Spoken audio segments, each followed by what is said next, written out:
Ito na nga ang bagong color update sa ating Yamaha Aerox 155 2024. At ito ang wine red with yellow rims. Alam naman nating lahat na itong Yamaha Aerox 155 ay naging malakas ito sa market dito sa Pilipinas dahil sa kanyang taglay na lakas at pormahan na napaka-sporting tingnan. Sino pa kaya ang hindi mapalingon nitong napakaangas at bulky na scooter ni Yamaha? Kaya naman hindi tumigil sa Yamaha na i-improve ang kanilang Yamaha Aerox 155 pagdating sa disenyo at mga features. Itong Yamaha Aerox 155 2024 ay equipped na nga po ito ng Blue Core technology at VVA engine. At meron na nga po itong engine displacement na 155.1 cubic centimeter na merong 4-stroke engine, 4-valve, single overhead cam, liquid cooled at naka-single cylinder. Pagdating sa performance ay hindi ka talaga mabibitin sa Yamaha Aerox 155 dahil kaya niya maglabas ng maximum power of 15.2 horsepower at 8,000 RPM. At sa maximum torque naman ay kaya din niyang maglabas ng 13.9 Nm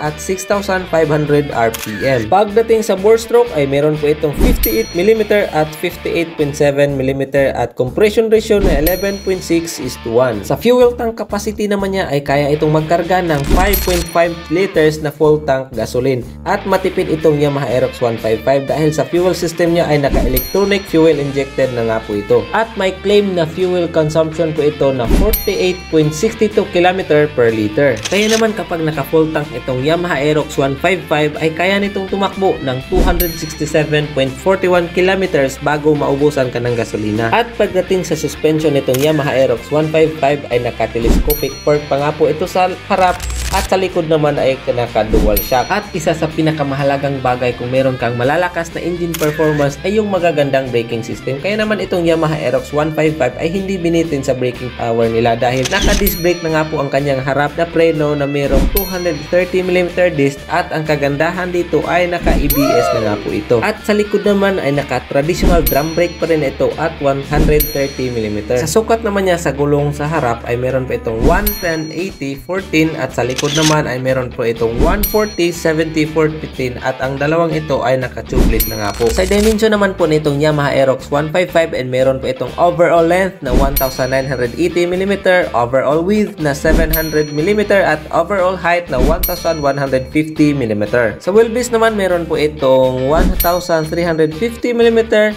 ground clearance na 145mm at seat height na 790mm. Pagdating sa timbang ay magaan po ito dahil meron naman siyang 125 kg timbang. Sa mga ilaw naman niya ay naka-straight type na nga po ito sa harap na merong daytime running light at sa likod naman ay naka-LED rin na taillight. Sa mga biyahe mong marami kang dala, hindi mo na kailangan pa ng top box para lagyan ng iyong mga gamit dahil napakalaki at napakaluwag ng kanyang underseat compartment na merong 25 liters capacity. At hindi ka talaga mangangalay kapag sinasakyan mo itong Yamaha Aerox 155 dahil meron po itong napakaganda at napaka-premium na upuan na magiging sure talaga na comfortable ang iyong biyahe. Sa price naman niya ay wala pa po akong alam dahil hindi pa nga po ito lumapag dito sa Pilipinas pero sana naman ay hindi pa nila taasan yung current price ng Yamaha Aerox 155 dahil sa tingin ko yung disenyo lang naman ang binago dito. Kaya naman kapag nagustuhan mo itong color variant ng Yamaha Aerox 155 ay magsimula ka ng mag-ipon para pagdating dito sa Pilipinas ay makakabili ka kaagad.